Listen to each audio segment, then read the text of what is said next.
This is Soundart Radio, and today, listeners, my life has changed. I had an epiphany, a real moment of revelation, and I already knew that I liked this person. I didn't know they were my queen. I had no idea. But now I know. I mean, I had some idea because of all the other... Yeah, work. but what has happened today is I washed 4 towels. I hand wash because I'm a Luddite, and then I decided I'd have a little look on the news, see what's going on the news. And what did I see on the news? I saw everyone universally slating the new Christmas special television program made and presented by Queen Meghan Markle. Mm-hmm. Oh. And you see, I heard they had a production company. I'm very detached from popular culture, so I don't know. But I was amazed just to know that Queen Meghan Markle had made a television program at all. And it turned I had out no idea. there was this Christmas special, but there is also 2 whole series of Meghan Markle cooking, craft making, hanging out with friends, making salads, biscuits, sourdough starters, and it's wonderful television. I mean, it's just totally wonderful television. It's peak television. It's and what I will TV tell was made you, for. Meghan Markle haters out there, of who I know there are many. Hi, Mom. Meghan is so sassy. She has such innate sophistication. And grace. She's and warm. Poise. And she's witty. She made... And she's nice. In her Christmas special, which everyone is now hating on the internet, she makes an excellent joke. She puts some conserve in something and she goes, there you go, there's me being conservative.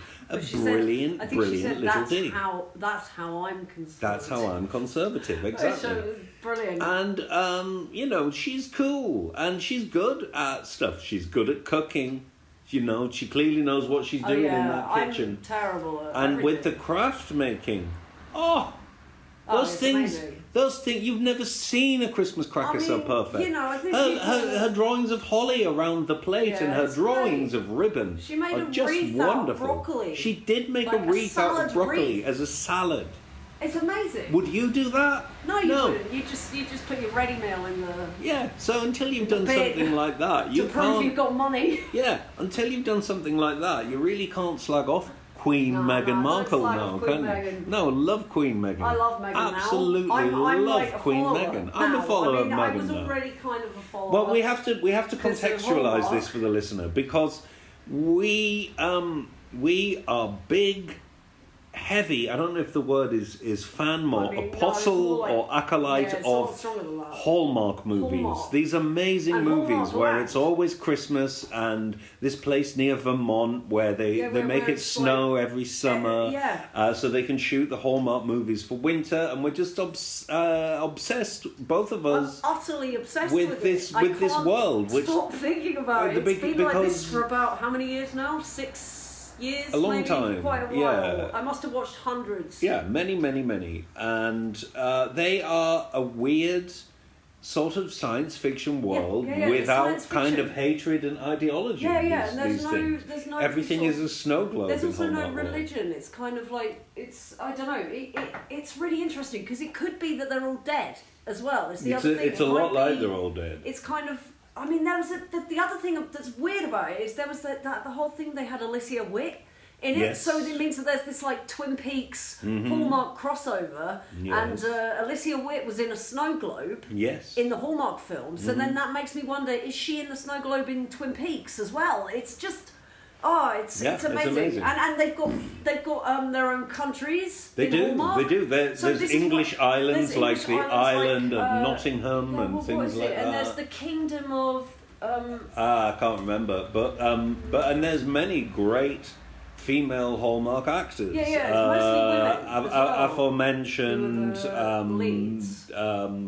I've forgotten the name of the person from Twin Peaks. Alicia Witt. Alicia Witt, but also the great Lacey Chabert from Mean Girls but then that is in it. I haven't even Does seen that Mean mean Girls. that it's, I did, but I was Girls not in a fit state to take anything in. I mean, is Mean Girls in that? And then also, of course, with Mean Girls, who else was in Mean Girls? I can't remember her name. What's her name? The really beautiful Amanda Seyfried, and she looks like is in Twin Peaks. So they're all in the same. It all links in. And then of course you've got the thing of like Spooky Mulder. Spooky Mulder is in Twin Peaks as well. So then they're all in the same. Yeah, but it all links in. But the remarkable thing it's all disclosure. Yeah, but the remarkable thing is that, as well as the great Hallmark actors like Lacey Chabert, who is in many, many Hallmark movies, Meghan Markle is also in Hallmark and Lifetime movies. Lifetime are kind of like Hallmark, but I've never been able to access as many Lifetime movies. But I think Hallmark is the original best. But Meghan Markle, before she became Queen Meghan Markle, I think she was actually still Queen Meghan Markle back then, really. Oh, yeah, you're She's in Hallmark movies. So what Queen Meghan Markle has done is, like the way Jesus brought the Word of God into tangible reality, Queen Meghan Markle has brought the wonderful snow globe world of Hallmark into our reality. Into real world. Or like, it's like the end of Buffy when like all the dimensions, the one with Dawn and all the dimensions are gonna sort of like all the boundaries to hell. And so Meghan Markle in some ways is connected to disclosure. So it's amazing. She's the sort of like postmodern queen that we want, really. Yeah. Queen Meghan Markle. Amazing. Let me tell you just some of the things Meghan Markle did in her Christmas special. She talks on FaceTime. She makes Christmas crackers. She wears red pajamas. She makes a festive cinnamon star, a quiche Lorraine, a quiche Florentine with Gruyere cheese. She says, "Oh, Lorraine," and she makes sure there's a gluten-free option. She admits that she loves spinach. She puts butter on pears. And then all of the sassy ladies eat their breakfast in matching red pajamas. She makes little mini bunches and makes wreaths and mini wreaths with her friends. She loves tone on tone, she admits, and a wax seal, and I agree. And she has, Meghan Markle, Queen Meghan Markle, has a glue gun, which absolutely makes her my queen. She's glue gunning in the morning. She's glue gunning in her pajamas. You know what I mean? She's amazing. She says thanks to the crew at the end of it, which is exactly what my queen would do. Exactly. They have a rap party. She films the rap party. Exactly. As mentioned by Lottie. That was her idea. Of course. She's full of ideas. It's really obvious. She's bright and sparkly and intelligent. She makes, as Lottie previously mentioned, a lovely wreath salad. Her friend won 5 James Beard Award, and with another friend, she decorates Santa Claus cookies and mugs.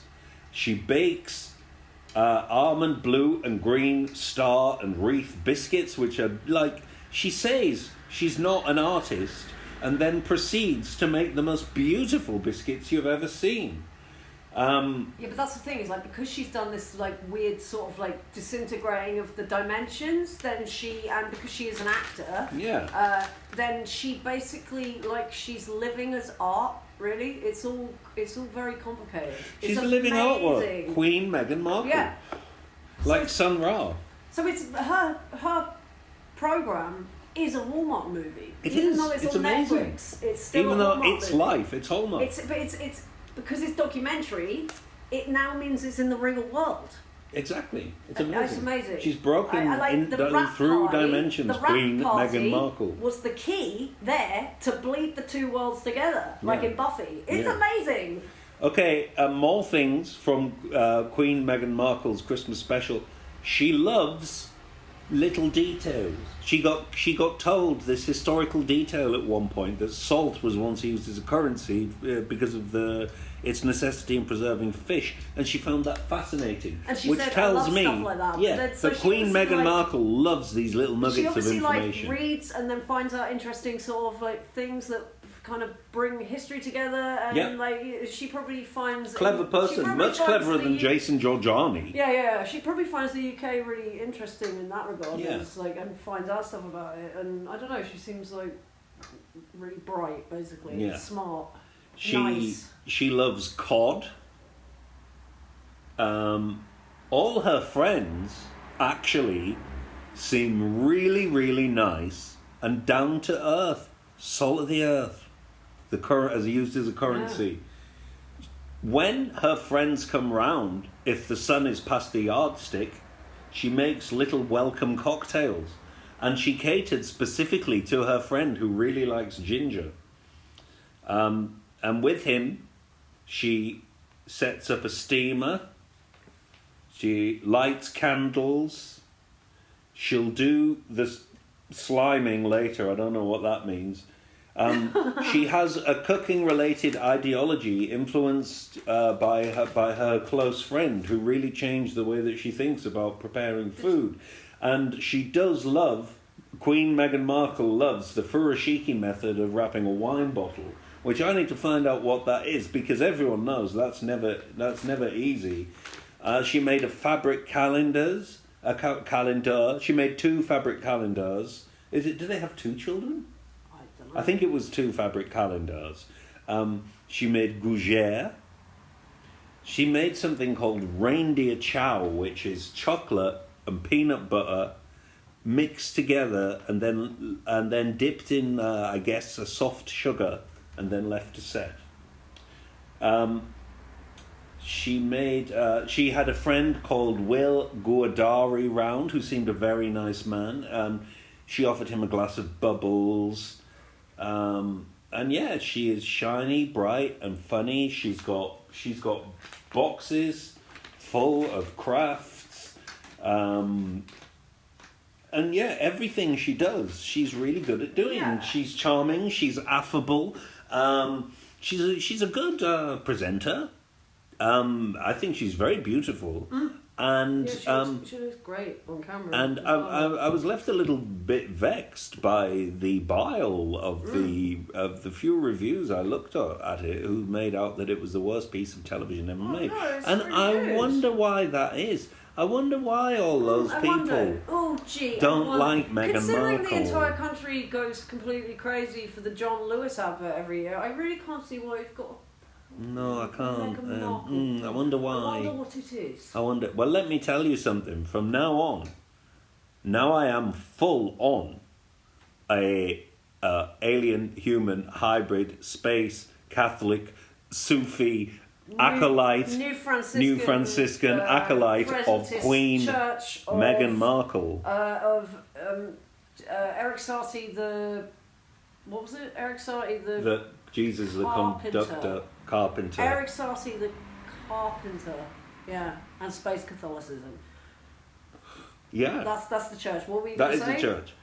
Basically now that I've added acolyte of Queen Meghan Markle to this, if I hear any of you say even the vaguest of a harsh word about my queen, our queen, there's going to be trouble. You're going to be in trouble. Because, I'll tell you why. Racism's obviously a large part of it, but that isn't all of it, is it now? It's more than that. Now, can we start to admit, and Lottie's going to go, ooh, when I say this, can we begin to admit that a large part of our society has a problem with the beautiful, intelligent woman? Oh, yeah. Specifically, the beautiful, intelligent woman. And we don't need to go into conversation about what entails beautiful, but the classically beautiful, intelligent. But I would predicate that being nice means you're intelligent, because if you go around acting horrible to people, that means you're not intelligent. So I think that as well as her heritage, people have a problem with Meghan Markle because she is smart and she is also beautiful. She's clearly smart. She's clearly somebody who's read books and who has some cultural reference. Has a lot of interests and thinks about a lot of stuff, and most people that a lot of people aren't thinking. She obviously, I don't know, she seems really... I'd like to hang out with her. I would like to hang out with Meghan. She seems really, really sound, really nice. Mm-hmm. And, seems like she's interested in people and, would be interested in lots of Does the things. internet have information like, what is Meghan Markle's favourite film? Can you find out? What is Meghan Markle's favourite film? I love those things that come up. What is Meghan Markle doing now? Her favourite comedy is Bring It On. Oh. Do you know, I've never actually seen that. And that's amazing. And she likes When Harry Met Sally too. Oh, well. Bring It On is the one that has, I'm sexy, I'm hot, I'm everything you're not. That's amazing. The cheerleader film. Yeah. Oh, amazing. Okay, so what's her favourite music? Let's see. I want to know more about Meghan. Upbeat 70s and 80s. Her favourite song is I Want to Dance with Some... Oh, no. What's Yacht? Her second favourite song is King Harvest, Dancing in the Moonlight. Well, at least it's not the top loader version. Whitney Houston. I know that it's cliche to say you hate that top loader song, but the bit where it goes, here we go, it's just the worst thing I've ever heard. It's just I was really into the top loader. But yeah. I still don't have a problem with it. I think it's horrible. It reminded me of a particular time. I think that was the first time I'd seen a sliding door in, in the music video. They've got a bit where the kitchen goes outside to this sort of inside-outside bit, and I'd never seen that before. Oh my goodness. So I was really interested in that. I was like, oh wow, you can have a sort of inside-outside garden. I was used to just sort of living in the woods and rolling around in the mud. Look at this genre she likes, the middle genre. Yacht rock. Yacht rock? Yacht rock? Yacht rock? I've never heard of yacht rock. I've never heard of yacht rock.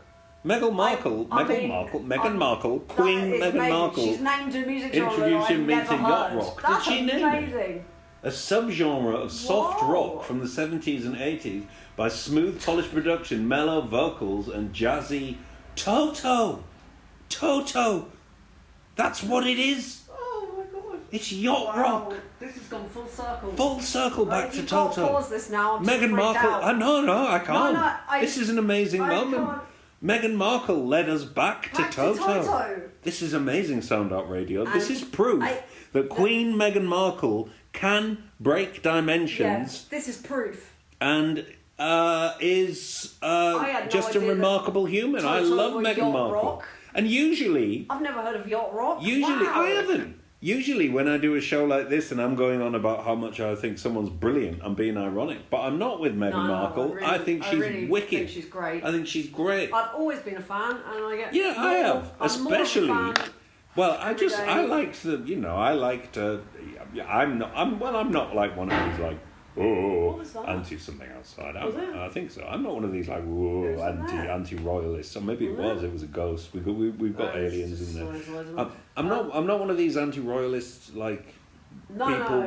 Specifically, I think just the situation at the moment is complicated, I think particularly at the moment, if we have some public figures who are not the government, that's probably a good thing. I think the royal family should start breaking the law. Yeah. And they go, well, you're not supposed to do that. He can go, well, I'm the king. And then if they go, yeah, well, but you're the king, still you can't do that because it says in law that you don't have any rights to change anything, and then he'll just say, well, so what? I'm the king. But without all the beheading. So what? I'm the king. Just like change it all. Like I don't really understand. Like the sort of. I mean, I don't know. Whatever. Anyway, I'm now I'm amazed by this yacht rock. We've got this new postmodern royalism thing, and on that note, I think we should play some. Not Steely Dan. You're gonna make me play Steely Dan? No. I've been. We're gonna play more Toto. Brilliant! Back to the. I love Toto. You've got that one that's like all of it at the same time, so let's play that.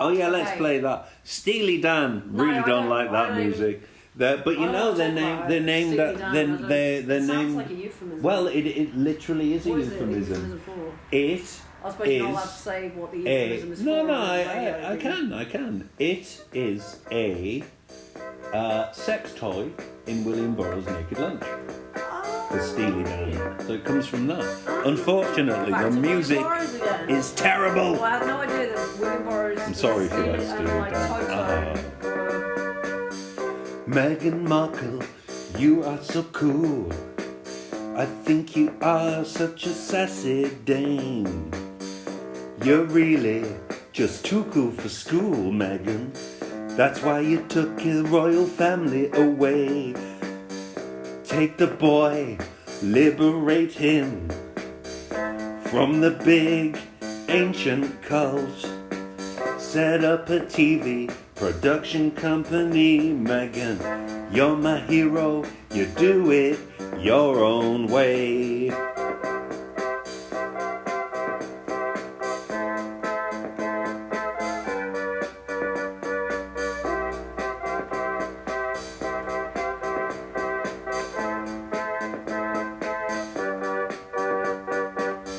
Meghan Markle, in your red pajamas, you look so cool when you're making breakfast.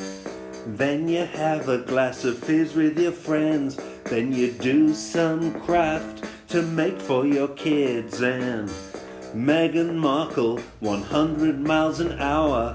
How much narrative can you fit into 51 minutes on Netflix? Meghan Markle, you're the uber woman, my queen.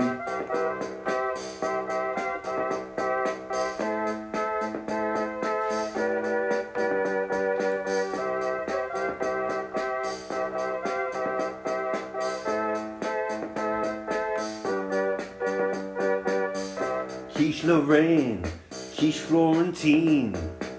And you got gluten-free for your friends, 'cause you are thoughtful and you love spinach and pears. All your ladies eating breakfast together in the matching gin jams you have provided.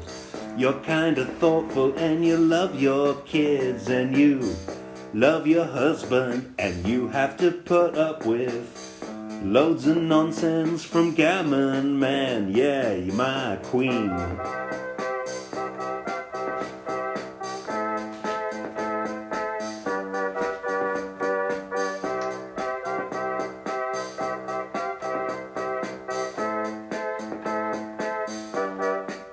Oh, Megan V, you say you're not an artist, but I beg to disagree.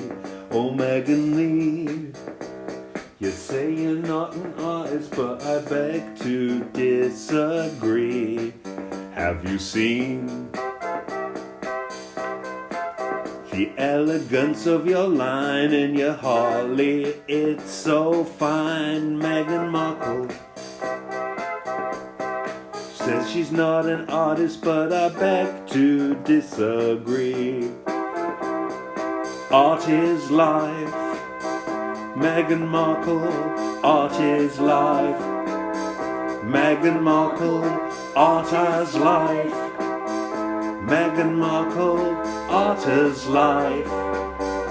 Meghan Markle, art is life. Meghan Markle, art is life. Meghan Markle, art is life. Meghan Markle, art as life. Meghan thanks the crew and then throws a party.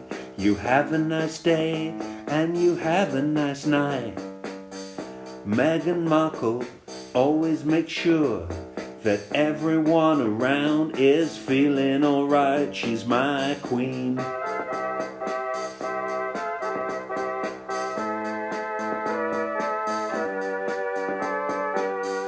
Meghan Markle, life is art.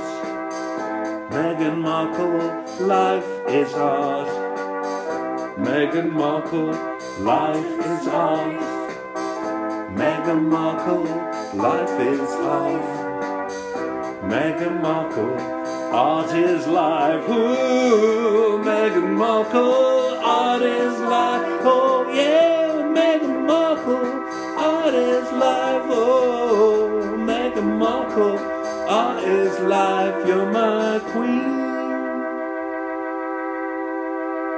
When I first went to my parents' house last year upon their constant request, a few days into being there, I was a little bit surprised and taken aback by the extremity of my mother's response when the words Meghan Markle were said, and which was a violent, angry, furious, livid response. Which is but it looks like across culture, loads of people have this response to this goddess.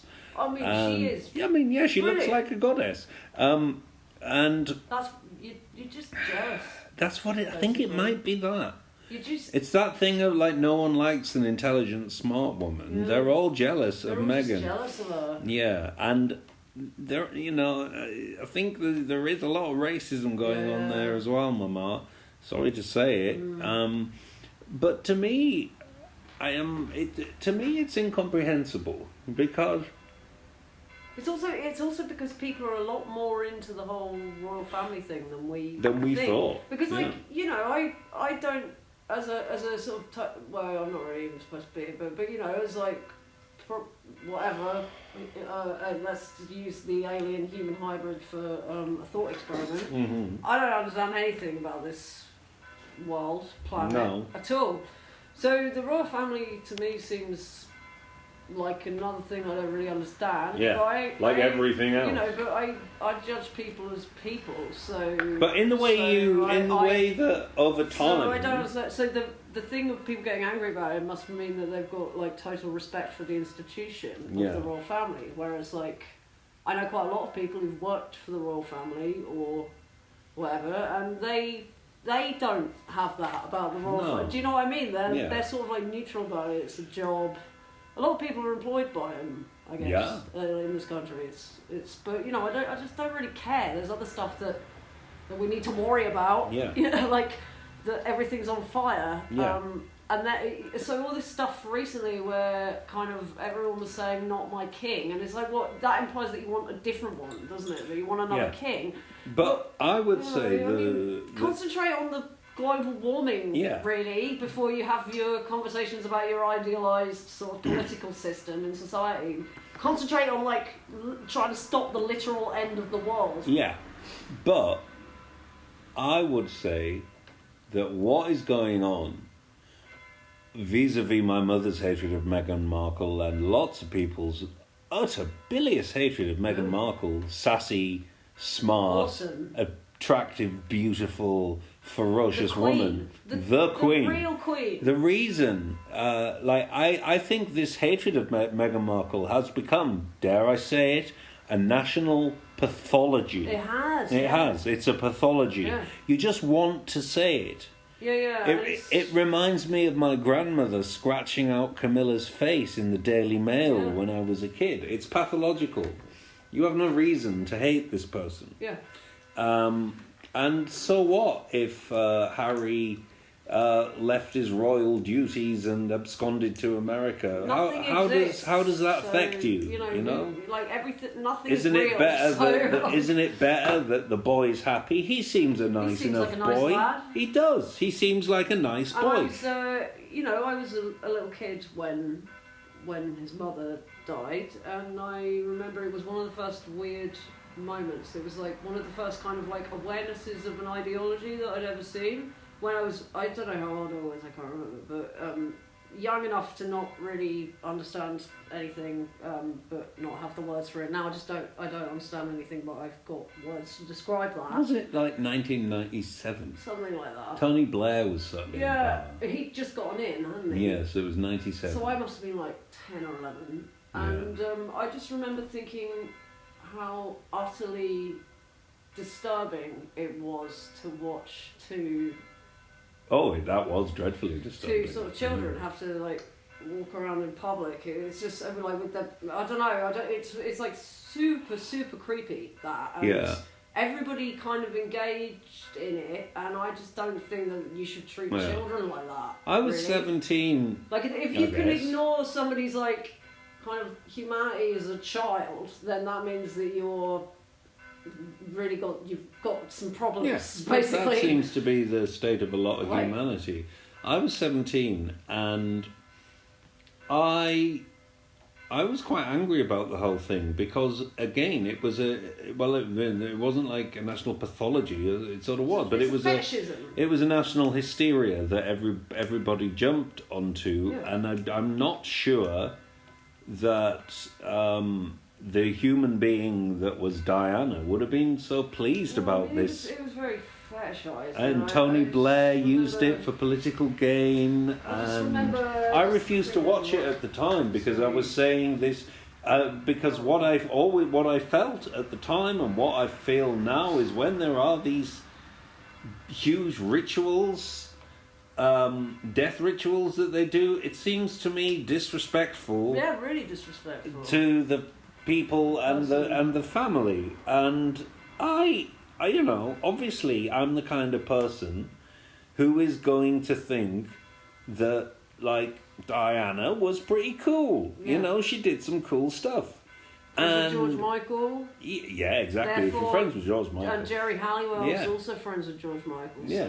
So So like, if Diana had lived longer, she would have continued to do cool stuff. She would have been extremely I mean, I imagine that she would have been kind of fighting for people's rights. Yeah, and Diana was extremely popular at the time, and Diana was also considered at the time to be breaking the monarchy, etc., etc., etc. So you people who hate Meghan Markle now, well, you love Diana. What's the difference? Let me think. Could it be that you are a racist? Maybe you might want to think about that. That was a good place to drop that in. Great place to drop that catchphrase in. Well, I'll say it again for good measure. You might want to think about that, like. I think that Meghan is the kind of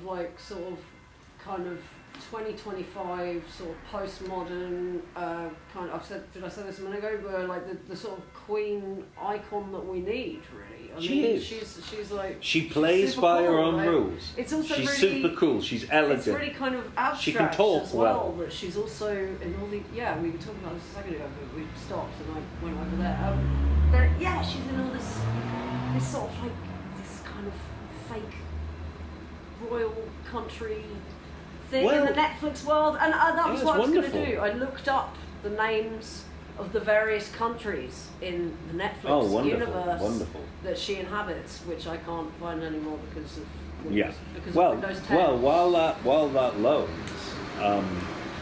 vis-a-vis Meghan, she is she's quite not the word literate. What's the word literate when it means how you speak?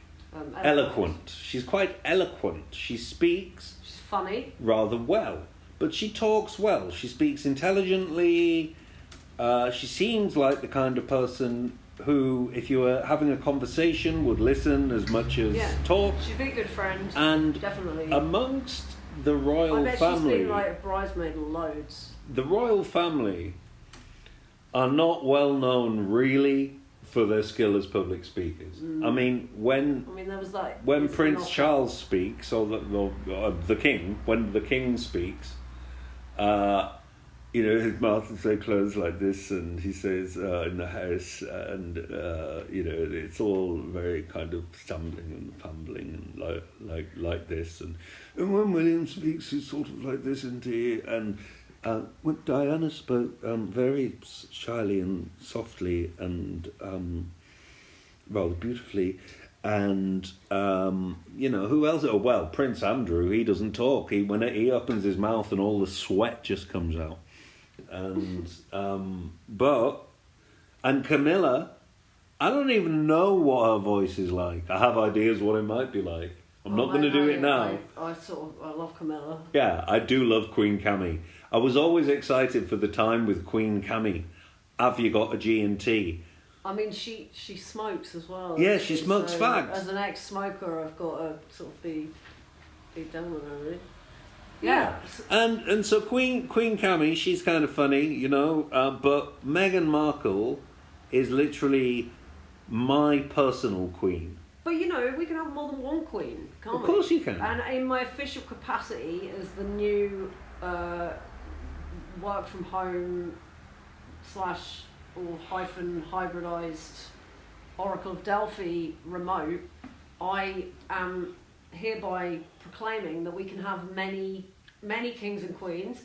And since Meghan is from Hallmark land, let's make her one of the she needs to be the queens of one of these places. One of these, the Hallmark countries. Hallmark movies, right? They have their own special countries which are kind of like England.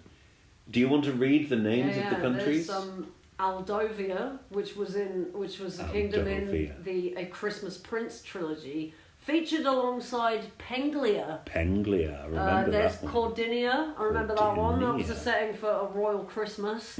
Cambria, the backdrop for Once Upon a Prince. Landora, which was in A Winter Princess. Angosia, which was from Royal Hearts. Castleberry, from A Princess for Christmas. Belgravia, and Nordic, which was the Scandinavian kingdom from A Not So Royal Christmas. One of them was in England, wasn't it? A few of them are in England. Was it Belgravia? Well, the island of Belgravia, but these are not the only ones. There are more than these.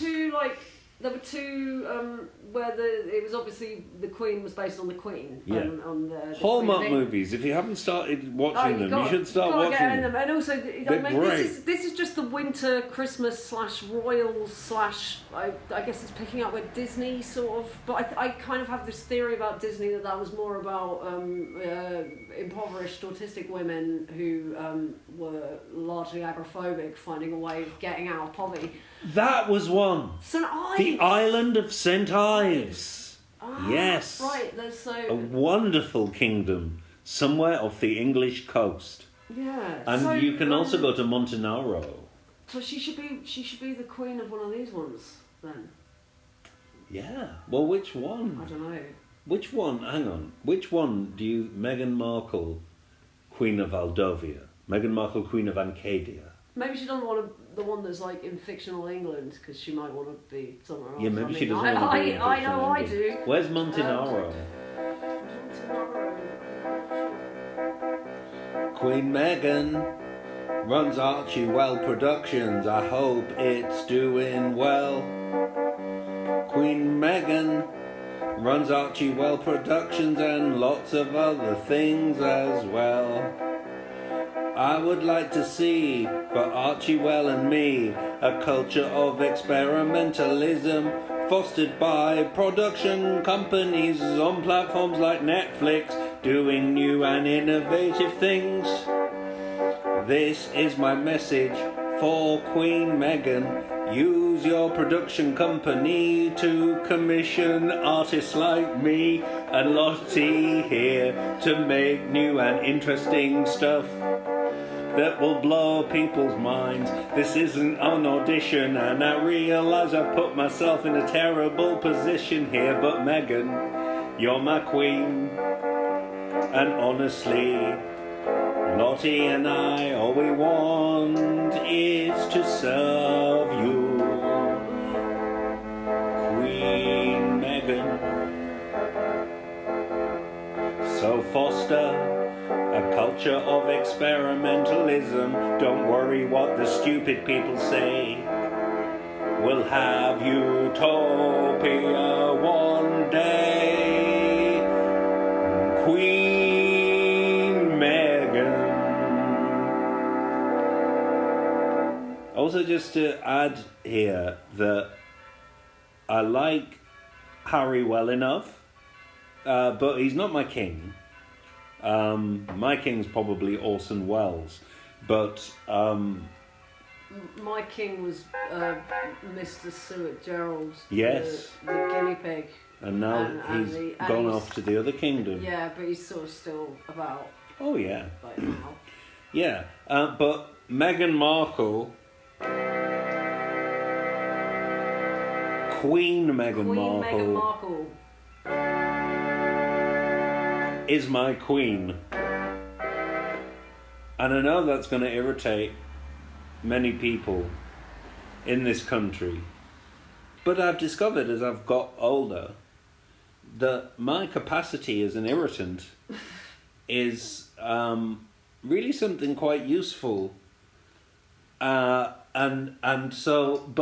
what I think is interesting here is that maybe we are presenting it. We've been doing radio presenting points of view which do not fit in with what the newspapers and that say.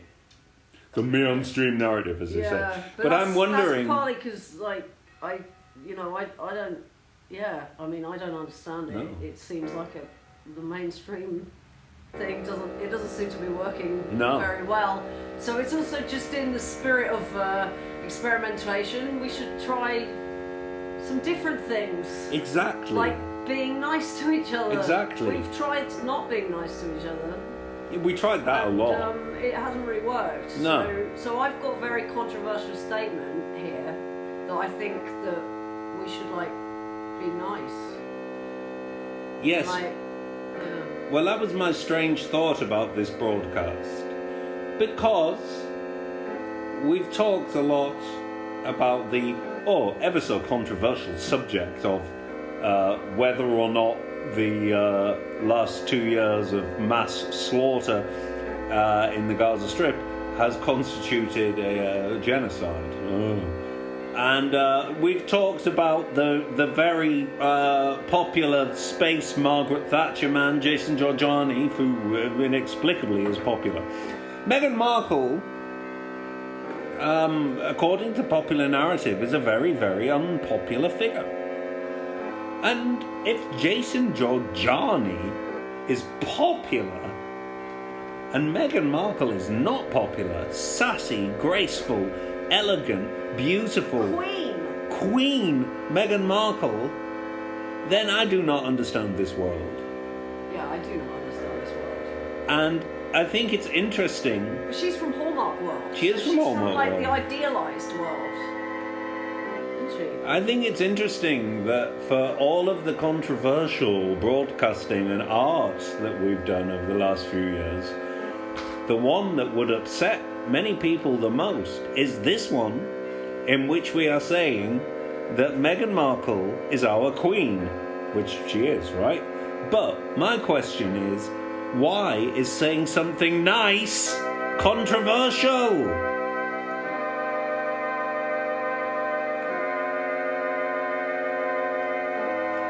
What's wrong with you all? And what's happened?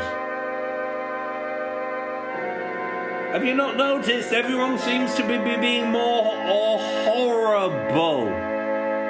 And that racism seems to have, especially in 2025, been really, really normalised and accepted. And I stand with Queen Meghan Markle against this nonsense. I stand with Queen Meghan Markle against the values of colonialism, the values of death. And I know that Lottie does too. Mm-hmm. Yeah, no, sorry, yes, I do. And listen to that, the bells are ringing for Meghan. Listen to that. Yeah. They're pealing. And you know why the bells are pealing like that? Because Meghan's TV special broadcasts on Netflix. Do you call it broadcasting now? Streaming. Premiering. The bells are ringing here in the wonderful town of Shipton Abbot, where we live.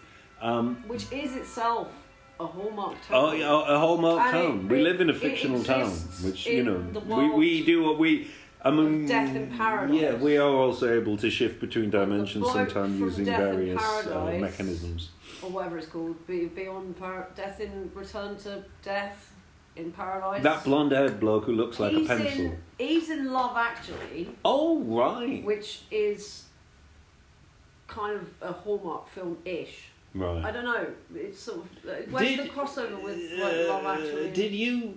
So does that mean that we live... Did I watch Love Actually recently? Yeah, we did watch it. So does that mean that because we live in... I don't remember anything because we live in the fictional town with the bloke from Love Actually who then went and became a detective and like... I really struggle with what's real nowadays. But basically, I'm just wondering, are we in... Am I alive? Am I dead? Am I dead? I can't tell anymore. I think maybe we live actually inside a snow dome, but that snow dome is just full of dust. And every now and then someone shakes it around, and people get more and more horrible to each other. It's like Under the Dome, the Stephen King, the popular, the recent television adaptation of Stephen King's Under the Dome. Yeah, which is wonderful. Which is wonderful. Today was also the day Meghan's piece premiered. They're tolling the bell now, as you hear, and that's because of Donald Trump making a slip of the tongue and thanking the Colombians for all their cocaine, which was also great fun, a great moment in history. And it's like the Liz Truss time. Yeah, all over again. Oh, it's great. The Liz Truss time was excellent. If it wasn't so dangerous, I'd just be having a great time right now. But alas, it's now illegal or something. I don't know. Is it apparent for me to be like bisexual? But that's illegal. Know. It's very very interesting times. I mean, does that? I sort of Yeah, really. And really, if you look at it, if the cultural climate wasn't so like stupid and racist, then Meghan Markle would be having a much better time. And ultimately, shouldn't our job as citizens of Earth, shouldn't that be making the Queen of Earth, Meghan Markle, feel happier? And yeah, that's it. She's the Queen of Earth. She is. Meghan Markle. You know, break away from the trappings of colonialism. Borders, look to a new future. We haven't got a Queen of Earth yet. We haven't got. Well, we do now. Meghan Markle, so is Meghan Markle, Queen of Earth. The job now exists, so she is. Yeah. There you go. There you go. Meghan Markle's Queen of Earth. The Oracle of Delphi. Yeah. I am the Oracle of Delphi. Yeah. Why won't the Greek Ministry of Culture reply to me? Exactly. Or the Greek Embassy in London. Exactly. They won't reply to me. None of them. They've all seen it though. Yeah. I can tell. Instagram. I can't think of anyone who looks as much like Queen of Earth. Really, the only other contender would be Lauryn Hill, but Lauryn Hill doesn't want to do it. Well, I mean, does she want to be like some sort of like high priestess or something? I think Lauryn Hill, by the sound of it, kind of wants a quiet life, doesn't she? Whereas Meghan Markle, she wants to do TV shows. Oh, Lauryn Hill is still gigging. She's gigging, but she doesn't want the pressures of all the nonsense. And Meghan, you know, she likes being in the public eye, clearly, and I think she's good at it. I think she's good at being in the public eye. I think she's quite charming. What do you think, listener? I think she seems really nice. I think she's cool. Listen to those bells ringing for Meghan. Isn't that wonderful? The bells of Shipton Abbot. Ringing out for the day when Meghan's special was broadcast on Netflix. Harry came in at the end and was self-effacing and polite. She had various guests on her show who were all her friends who had written books and things, which implies that Meghan Markle likes to hang out with writers and literati types, which implies that she likes an intelligent conversation, which is why she is Queen of the Earth. Meghan Markle is Queen of the Earth. I mean, I was thinking about the Oracle thing, and I mean, technically, I guess sort of someone like Lauryn Hill, she probably already is that. Oh, Lauryn Hill's I mean, I think there's kind of this sort of type of, I don't know, whatever you want to call it, consciousness or like energy that is like the prophet energy, and then there's this particular energy that is sort of like an oracle. Like a type of person. Yeah. Like, so I think, seeing as the job doesn't exist, we should just start proclaiming various people as prophets. Why not? And high priestesses. You're the high priestess of well, art. Lauryn Hill definitely has to be a high priestess. High priestess of being Lauryn Hill. Goodness gracious, doesn't Lauryn Hill have to be a high priestess? I think we should make cards, like sort of Top trumps, but about all of the new sort of postmodern high priestesses and saints and stuff. Definitely. In our function as the new Franciscan presentist Church of Space Catholicism and Eric Satie the carpenter. Yeah. Oh yeah, because he made furniture music. Then that I proclaim it to be, so therefore it is. Functionally it is. I've named it. Also thinking about it, Barbara Cartland was adjacent to the royal family, wasn't she? Yeah. She was related by marriage to Lady Di. If you didn't know that, how about that for an interesting tidbit? If you'd watched Diana the Musical, you'd already know this. She's related by marriage to the royals, as is Meghan Markle. So I propose, if Meghan is the Queen of Earth, then Barbara Cartland should be... Well, I mean, I don't know, something related. Well, she is the Queen of Romance. But I mean, we can have abstract sort of states. She's just the Queen of Romance. We have abstract queens as well. Abstract queens. And abstract monarchies. Yeah. And stuff. Yeah. I mean, I think this is going to work. Yeah. The Queen of Romance and the Queen of the Earth. It's Barbara Cartland and Meghan Markle. Who's the Queen of the Sea? The Queen of the Sea. Not the Queen of the Earth. That's an interesting one. It could also mean maybe we should have like some kind of sort of like the overall and then a kind of like sort of like management localized. I know who the Queen of the Sea is. Daryl Hannah. Oh yeah. Because she played the mermaid in Splash. Oh yeah. So it's Daryl Hannah, Queen of the Sea. And we all know Daryl Hannah is totally cool, don't we?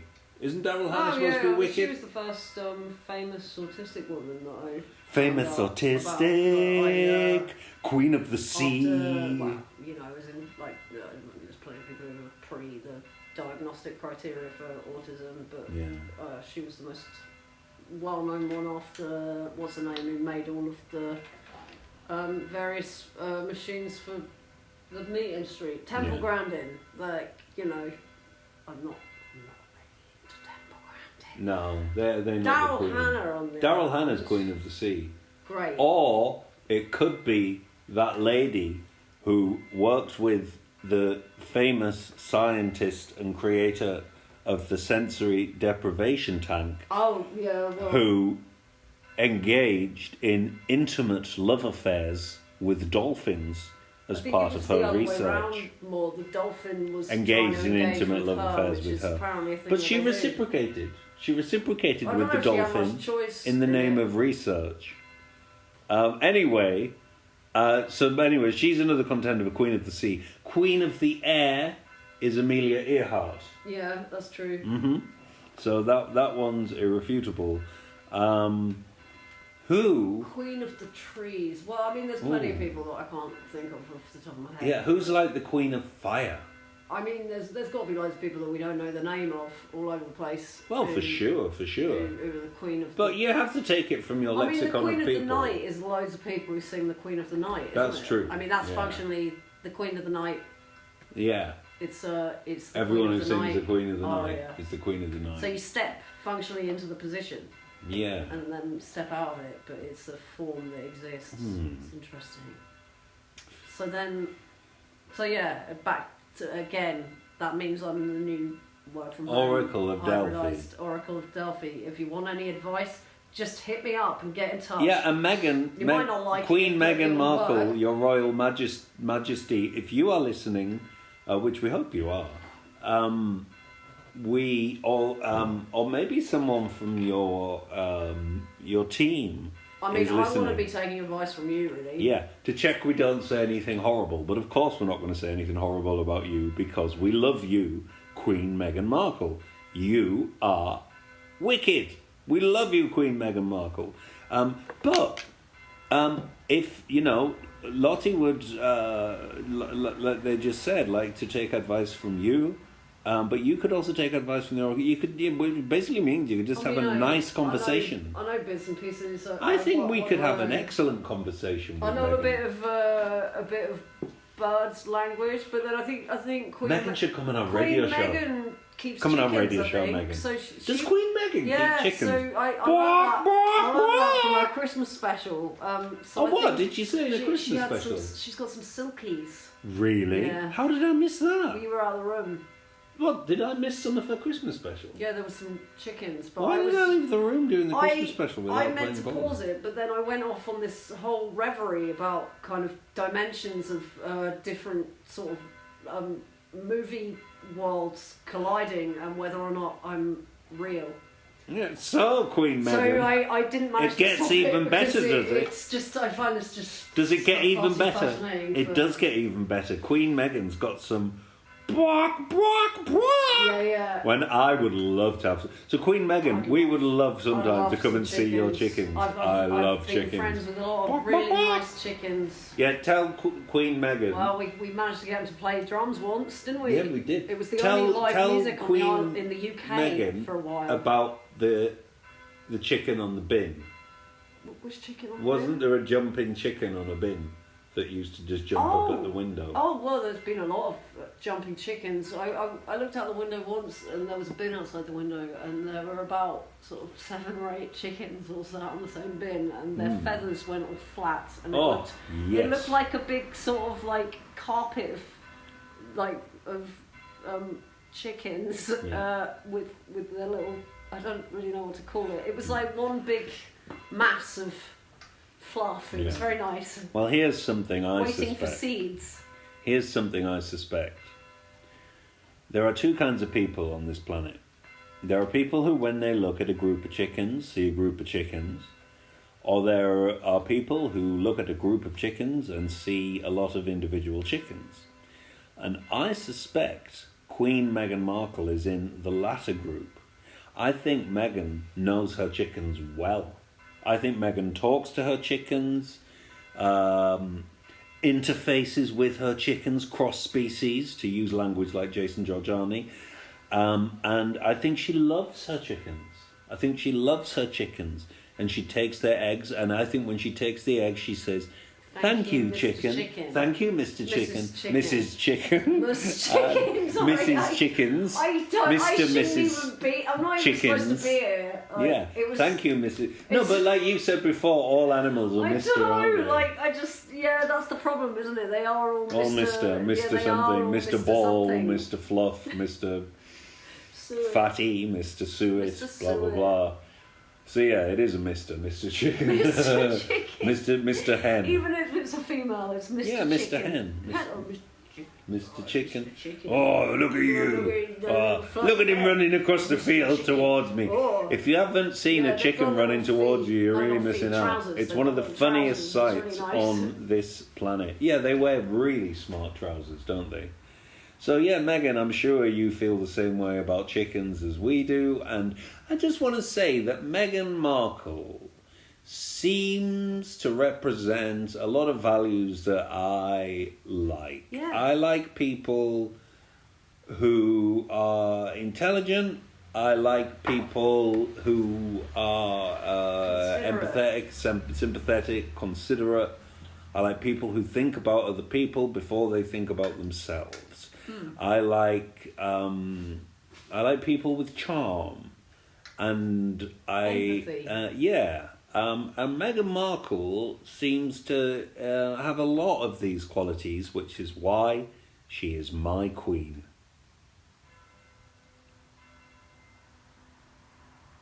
And the bells agree. There first. Yeah. Here. Is it here or there? Here and there. And everywhere. World Queen. World Queen. Queen of everywhere.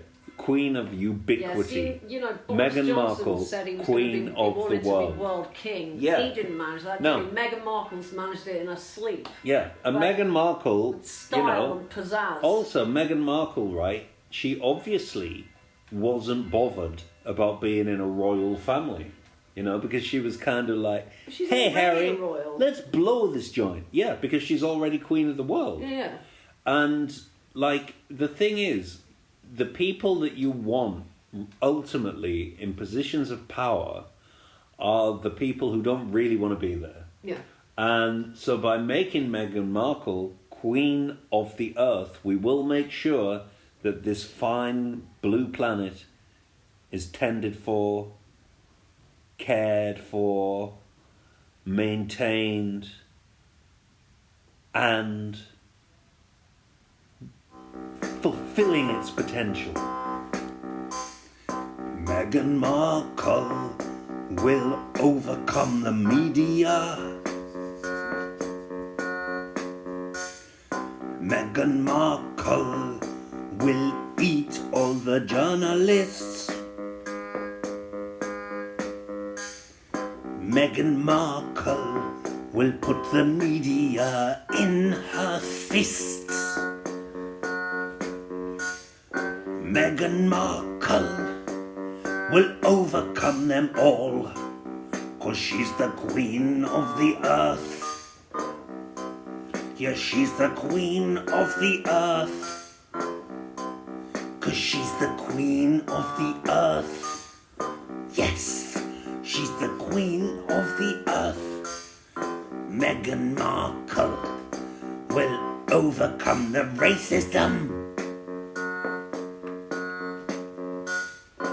Meghan Markle will rule you all, and you will rue the day you spoke against the Queen. Meghan Markle is sassy and glorious.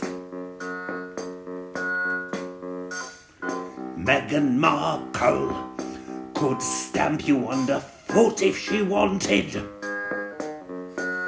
'cause she's the queen of the world.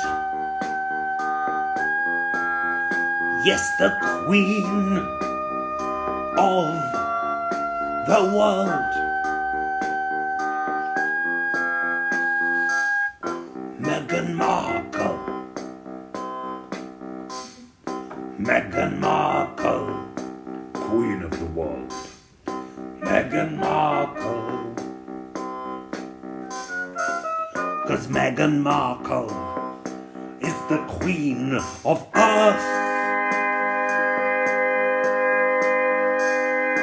Meghan Markle could send you to hell and back, but she probably wouldn't, 'cause she strikes me as quite a decent person, and I suspect that's why you don't like Meghan Markle. Meghan Markle.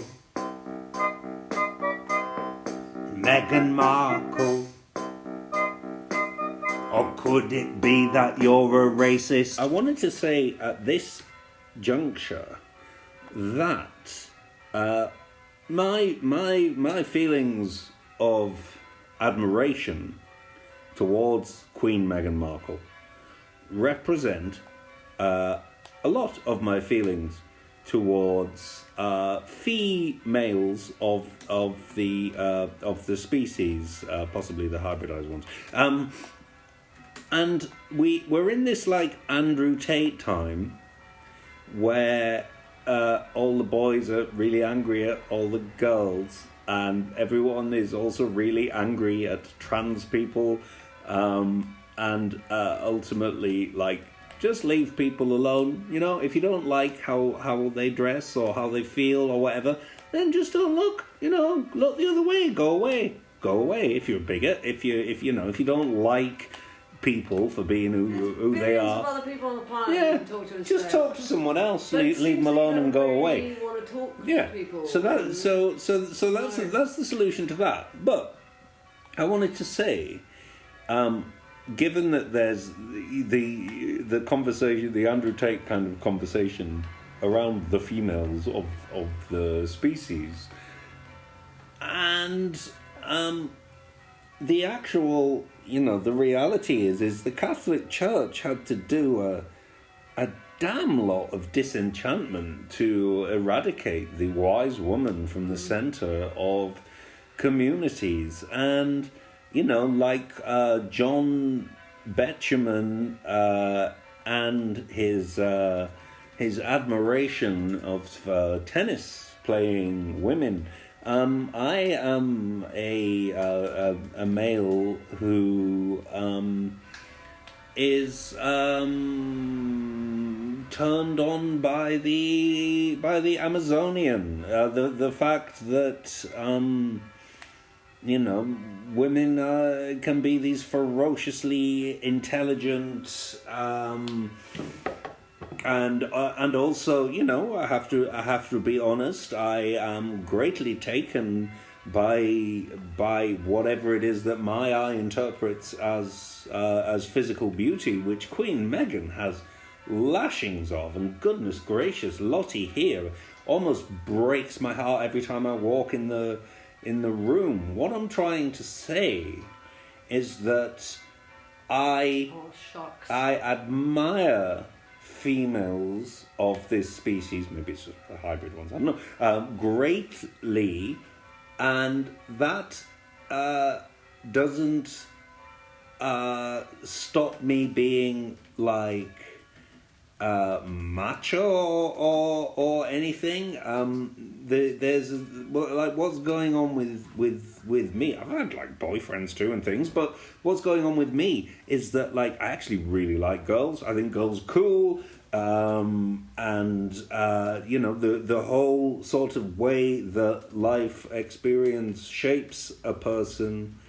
I find, especially in older people, that there's a whole lot more fire going on there than in the average male, and so I want the Andrew Tate boys, who they seem to hate women, or they're incels, involuntarily celibate, and they seem to, which is the term itself that was taken from queer disabled person, and which meant something totally different. But the fact is, the reason that you haven't got a girlfriend is you don't like females.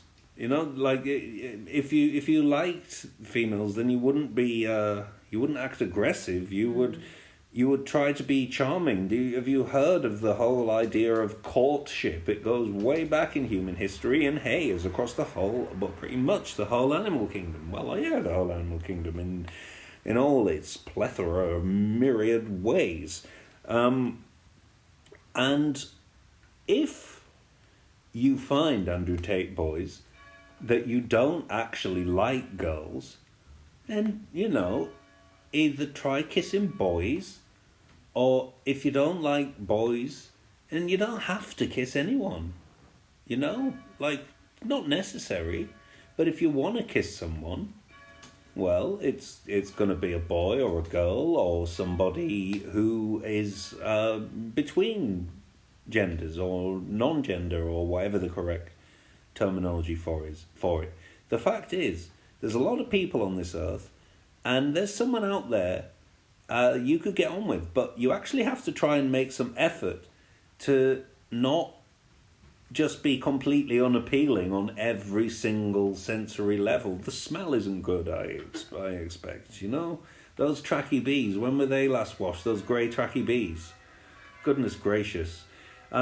So, you know, I genuinely think what a major problem in this society now is that I don't see anyone who is like trying to be cool, you know, who is trying to be like the cool person, the person who like sorts their friends out, the person who's like reliable and laid back, you know, the person you can depend upon, who isn't gonna like go insane in a terrible situation, and who dresses better than everyone, and who, you know, says smart and funny things. And I don't get why you don't aspire to that. If you don't feel like you are that, then you aspire to become that.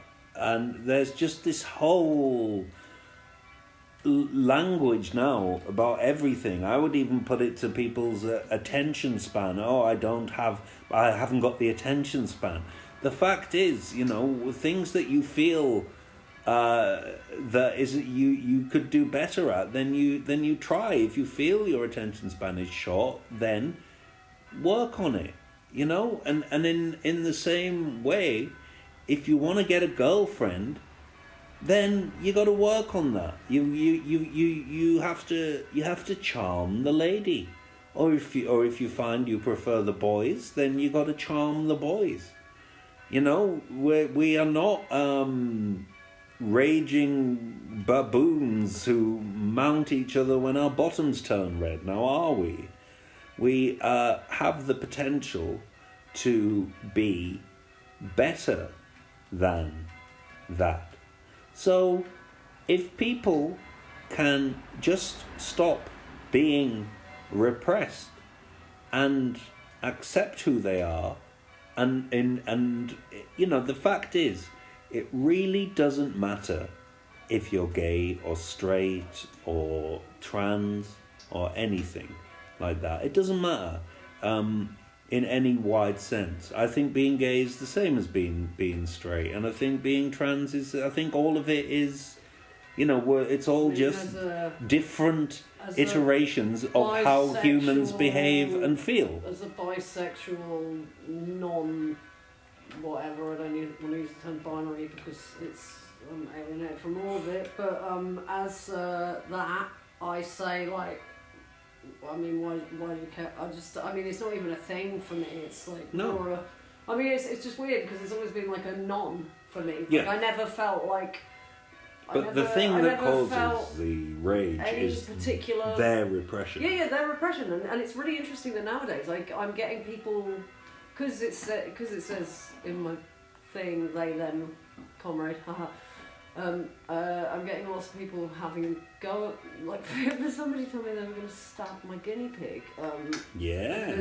Because it said they, them, and in reference to, like, I can't remember what, but I told him that I would dislocate my jaw and so on. But whatever, it doesn't matter. But I find it really bizarre, like really, really strange. Like, why does someone else's internal identity bother another person? And then I told him I was going to eat him, and he didn't ever reply to me because I think he was scared. But, you know, if you're going to tell me that you're going to stab my guinea pig, I'm going to tell you that I'm going to eat you.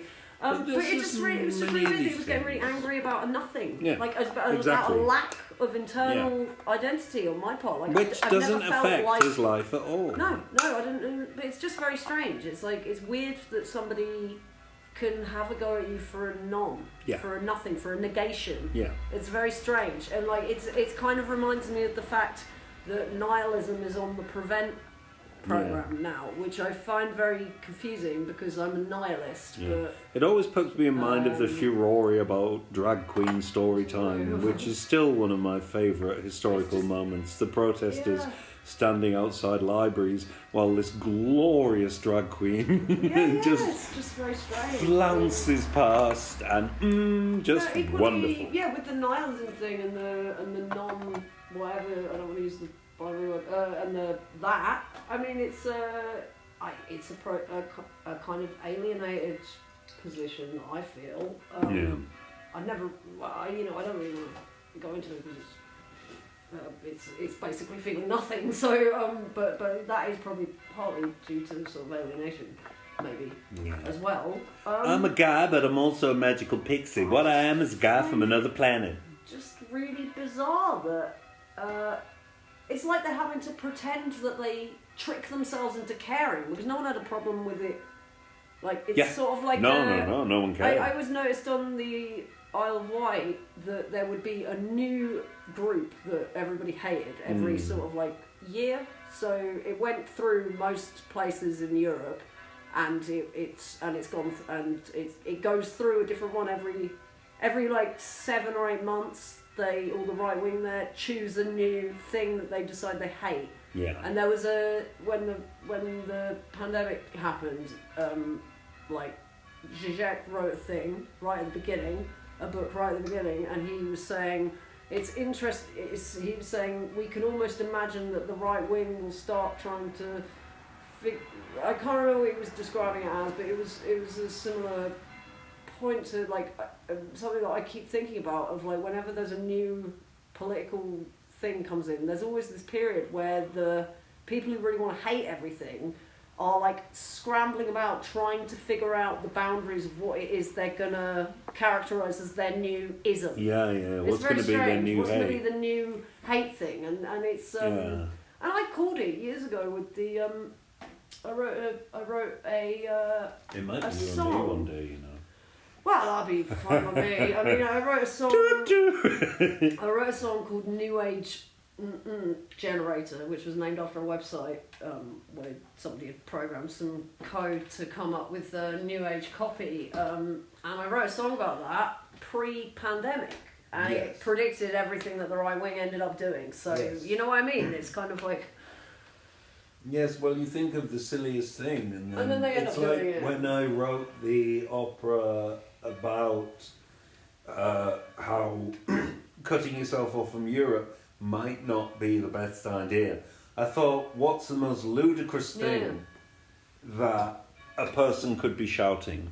Because I wanted a sort of placard holding street protester shouting about how great it would be to leave the EU. And I thought eventually of the line, our British fish. And what do you know? That's not a strange thing at all to say now. Our British fish. British fish. I mean, fish don't have a nationality. No. I'm sorry to break this to you, right-wingers. Fish do not have a national identity. And if I asked Queen Meghan Markle, do fish have a national identity? Are fish patriotic? She would say, no. Don't be stupid. Of course fish don't have a national identity. And do you know why, right-wingers,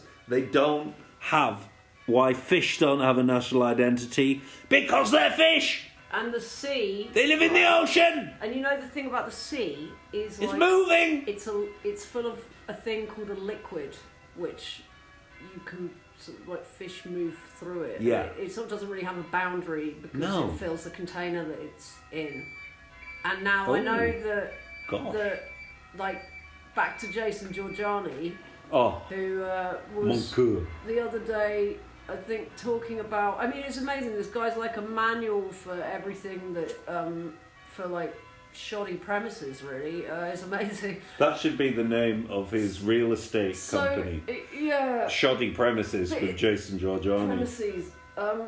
It just, I mean, back to him. He sort of was trying to talk about what intergalactic. I mean, again, all this is important as thought experiments to show what people are actually like. but again, it's the alt-right guy asking what intergalactic visitations, what effects that will have on state sovereignty on this planet, which is, I mean, what really like. Well, we know. I don't understand any of you. There is no state sovereignty. There's no such thing as a state. There's no such thing as a state. There is only Queen Meghan Markle, Queen of the Earth. Meghan Markle, and I just find it very odd that there's this whole thing about countries and borders and states and blah blah blah, and it's really important to people like Jason Giorgiani and Elon Musk and so on like that, and apparently everyone. I'm just so alienated from this concept. But I would have thought if they want to keep the concept of a state sovereignty, you would first have to make sure that wasn't underwater. And going about sort of burning loads of resources doesn't really seem like and you also don't want it to be on fire. So, and I just don't understand why every couple of months we have another spate of wildfires everywhere, depending on what season it is, and it seems fine. No one's in a hurry to do anything. You're all going on holiday still, But you know what, Lottie? If you go on the Archewell Productions website, and if you go on Queen Meghan Markle's website, you will see that Queen Meghan Markle is heavily invested in dealing with the climate problems, and is heavily invested in dealing with problems like racism, and is in fact heavily also invested in dealing with the long aftermath of colonialism on the global south, which alone makes Queen Meghan Markle Queen of the Earth, I would say, wouldn't you? Yeah, I'd say it makes a Queen of the Earth. Yeah, it does make a Queen of the Earth. Everyone who from this point, now I've had this epiphany that I've had. You see, from this day forth, if I hear any of you out there utter a single unpleasant word to or about Meghan Markle, Queen of the Earth, then you, my friend, will have Lottie to deal with. Yeah, I'll be really upset. I'll say, why are you being really horrible? Why do you think a utopian and sort of think about how we could have new kind of figureheads of sort of social influence that could kind of disrupt the very toxic system that we found ourselves in. Yeah, you won't believe the dressing down you'll get. I would say she is a really good candidate for that. Yeah. And I'll say occasionally. Yeah. Like that. So, what are you going to do about that now? If you don't like Queen of the Earth, Meghan Markle, and given that she's Queen of the Earth, there's not a lot you can do about that now, is there? The role didn't exist before we just called it. Yeah, so now it's here, Meghan Markle is Queen of the Earth. And you are just going to have to deal with that. And if you're saying nasty things about the Queen of the Earth, then, the Queen of the Earth is going to hear that, and, well, let's just say that Santa Claus is not going to be coming down your chimney this 24th or 25th of December. Does he come? Does he only come up? Does he only arrive after midnight? I'm not sure. No, does he? Is it Christmas Eve when he comes? I haven't got a clue. You know who would know? Queen of the Earth, Meghan Markle. Yeah, she'd probably know. She'd know all about that. I thought the CIA killed him. Well, yeah, they did, didn't they? Yeah, Queen Meghan Markle. This is something that, I'm sure Harry hasn't been read into this. In the 70s. That's but why Jesus Christ. No, maybe it was the 80s. I can't remember. Jesus Christ was born in a stable. Maybe it was actually the 90s. I don't know. I haven't got I think it was. I think it was the 70s. But I mean, stuff started to really go wrong. I feel like it was probably when they killed Santa. Yeah. Well, Jesus Christ was born in a stable, right? And you know that whole story. He was tortured, crucified, died, rose again. If you're a Mormon, you think he flew, Space Jesus, flying through the sky with my white robes on, to the Americas, and told all the Americans that white supremacy is the correct thing to do. And but we know that's highly unlikely because, well, Jesus was Palestinian, so his skin would have been brown now, wouldn't it? So at that point, Jesus ascended. He promised that he would come back at some point. And there were many, many, many pretenders. But the true Jesus to come back would never reveal that he is the Messiah now, would he? He would just come back and try to spread the same idea. The notion of sharing. The notion of, let's say, rather than remember Jesus, he wrecked the temple. Didn't he? When he saw the money people doing their capitalism in the temple, he wrecked it. Well, Jesus came back and he said, guess what? All men are equal. Yes, Jesus was resurrected as Karl Marx, and John the Baptist, Friedrich Engels, helped him put together the Communist Manifesto. And then, as you see... I mean, like, it was St. Francis first, wasn't it? Yes, we forgot about him, yeah. And, like, you know, and he used to do his great close-up magic with palming all the bits of meat that people gave him because he didn't want to eat it. Yeah, but Karl Marx, you know, I'm not one for conspiracy theory, but this is true. Karl Marx didn't die at the time when it says he died, and he is not buried in Highgate Cemetery. In fact, it's a decoy. That's why. He just went underground, and when he saw the disasters that the thing that they called but wasn't in fact communism in various parts of the earth, it made him just go more underground. Just stop associating with these terms, Marxism, communism, etc., etc. And, you know, by the time Marx was old, his beard had grown long and white. Now, who does that remind you of? You see, Karl Marx, he didn't have the resources or the power to distribute all of the earth's wealth. So he decided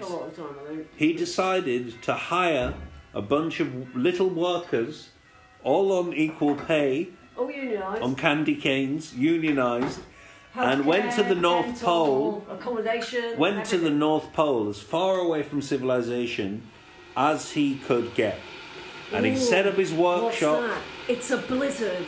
There's the blizzard here in the North Pole. Oh look, there's some bells, and that's all I've got around to make the sound. No, not to make the. Oh, you're in the North Pole. Okay. Oh no, it's melting. Oh no, what's that? Look, it's some tourists are all going to sort of like go to Greenland more because that's what everyone's into now.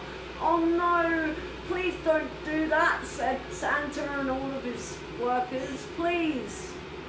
So, Marx sets up in the North Pole under his new name, Father Christmas.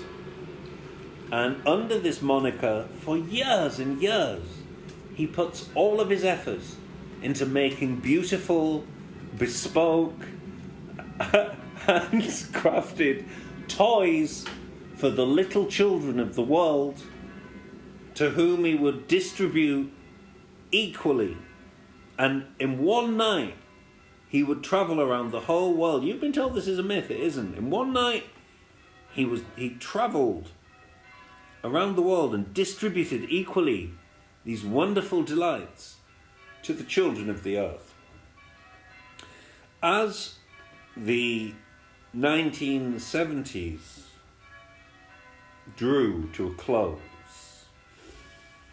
and the ideas of people like Milton Friedman began to come into the general political lexicon, albeit hidden between layers of doublethink and doublespeak. And now we live in a system called neoliberalism, and most people don't know that.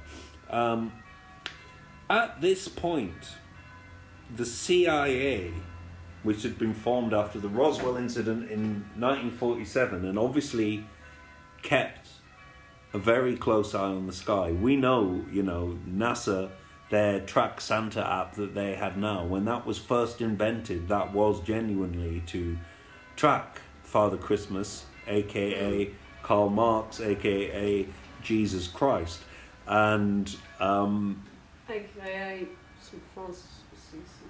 Yeah, that's why he likes carrots. And then in the late 1970s, I'm sorry to say this, because they wanted to exploit fully the possibilities of neoliberalism and to change the minds of the public into this way of thinking, which they have now so successfully done. The world convinced, the governments of the world and the media convinced the public that in fact Father Christmas had always been a myth, when actually in the late 1970s, the CIA took him out. Yes, they shot down Father Christmas, and ever since then, family and friends have been buying each other presents, but those mysterious items have been missing from under the tree, haven't they? Those wonderful things that used to turn up in the late 1970s that you see on old Super 8 films, those lovely little wooden toys and mechanical ducks and wind-up mice and all that kind of joyous stuff. It's all gone now, and everybody's just getting iPads. And Father Christmas is not bringing your iPad. So the figures Jesus Christ, St. Francis of Assisi, Karl Marx, and Father Christmas are all one and the same, and Jesus, in some religions being God, the CIA shot down Father Christmas, so God is dead. That was that story. But it's fine, because God can probably reincarnate, so it's... Oh yeah, of course, fine. he will. He will, for sure. But, he will. because everything's so terrible, you really don't want to push him over the edge. But if it wasn't for the CIA, Father Karl Marx, Jesus Christmas of Assisi would still be with us now. But I will add, it's not the end of the story, is it? Isn't it? No, because on one this is exciting, stormy, isn't it, listeners? Maybe it wasn't stormy, but oh my goodness, I mean, it is not the end of the story, because actually he did come back. Because it's Jesus Christ did return. I mean, one stormy night, the father of the person I'm talking to heard from a message from the other realm that his son would be... Wasn't it the mother who no, it's the father. The father got a message. His son would be a great man, and he should call him Jesus Christ. And that man was no other than Kevin Michael G.G. Allen. So, yeah... Born Jesus Christ Allen on August the 29th, 1956. Like Terminator 2, 1956. Yep. That is the real Christmas Day for people for real futurists, Jason Giorgiani. And and how about that, Meghan Markle? G.G. Allen. Your thoughts on G.G. Allen? Yeah, he stuck a banana up his bottom on stage once and did all sorts of things. Functionally, you're probably not allowed to say it on the radio. Whatever your thoughts on G.G. Allen, functionally, his father did have a vision that he was going to be the fourth or fifth coming, or wherever we are with Jesus. So functionally, he is. That's the end of the story. Yeah, well, it would be the third coming. Because St. Francis Marx... Oh, yeah, So, Jesus, St. Francis... but Marx is... Oh, wait a minute. Marx didn't die and became Father Christmas. Right, yeah, but then the CIA shot him down, and I was thinking, I think I figured out when it is. Right, the CIA shot him down, and 1952 was the first year for UFO stuff, apparently. Actually, it was a bumper year for sightings in Greenland, and my grandfather was out on the North Greenland temperature whatevering mission. Yeah. So, that's interesting. So, they shot him down in 1952. When was Roswell? I mean, it 1947. Could be that. Maybe it was Roswell. When the CIA who killed Father Christmas. And then G.G. Allen was born in 1956. 1956. Sorry, Jesus Christ. Jesus Christ Allen. So if you want to know more about the true word of God, look up videos of G.G. Allen on YouTube. You know it makes sense. Unless you're a child, in which case don't. Don't look them up if you're a child. No responsibility, legal or otherwise, for any of the views or advice contained therein in any of the programming. Though actually this does not constitute advice. Although it's behind the fourth wall. YouTube probably doesn't have any really graphic videos, does it? No. I think YouTube's meant to be relatively safe. The thing is, I think all the... It would just be done... Well, there's do look it up. There's some cool documentaries about G.G. Allen. Yeah, documentaries... I don't think there's anything horrible. To be honest, I don't think YouTube permits nasty, horrible... although there's probably quite a lot of nasty statements on YouTube about Queen Meghan Markle. There's tons of nasty statements. I mean, you should look at most of the things that Jason Giorgiani says. This is true. But Jesus Christ Allen, his gospel was extreme individualism, misanthropy, and anti-authoritarianism. Yeah, well, I mean... Yeah. But then the other thing as well is like he was also talking a lot about how he was a product of the particular society that he was born in, so it was a reflection of the violent America thing, and also the G.G. Giorgiani. The idea that if you went into a G.G. Allen gig, you knew what you were getting. It was quite aggressive performance art, and that applies to a lot of artists, doesn't it? Jean-Louis Costa. Don't you know some guy who like sews stuff onto his body? Oh well, no. I don't know what we should really talk about. No. We can talk about that. My friend it's referenced Patrick. In the new David Cronenberg. Yeah, film, my friend Patrick was the next door neighbour of the artist Soundart, who does all that kind of suspension stuff, and he grew an ear on his arm at one point, which was wired up to his brain. Right, really? Wow. Yeah, so he was hearing, he was using a third ear. So right, so interesting. extreme. But I mean, in that body case, modification it's gross, but at least he could consent to it. He could consent to doing it because he decided himself. Whereas the mouse that had the ear growing on his back couldn't consent to it. Yeah. So I would say in that situation, it's kind of fine. I think it's fine, this kind of art, but me personally, I don't like looking at it. I don't like all the stretchy flesh. And all that. Well, really, I'm not. I mean, that was. I mean, I love Event Horizon, but it makes me a bit. Yeah, I think I fell asleep before the end of that, so I didn't see the trip to hell that you mentioned. But these kind of qualities I dislike. The qualities of eloquence, elegance, smartness, intelligence. Are all the kind of qualities I like that we beings on this earth, can and should aspire to. And to me, those qualities are best summed up by, who's that, Lottie? Queen Meghan Markle. Queen Meghan Markle. And from now on, if you got any harsh words to say about Meghan Markle, you got to go through Lottie, and you are going to get such a dressing down, you won't believe it. You'll be literally undressed, and you're not going to like it. I'll be sad about it. Yeah. I'll be So disappointed. we love, here on Magical Fun Time, we love Queen Meghan Markle. Meghan Markle, you are so full of pizzazz and sparkle. It would be my absolute dream if you'd step up and be the Earth Queen, Meghan.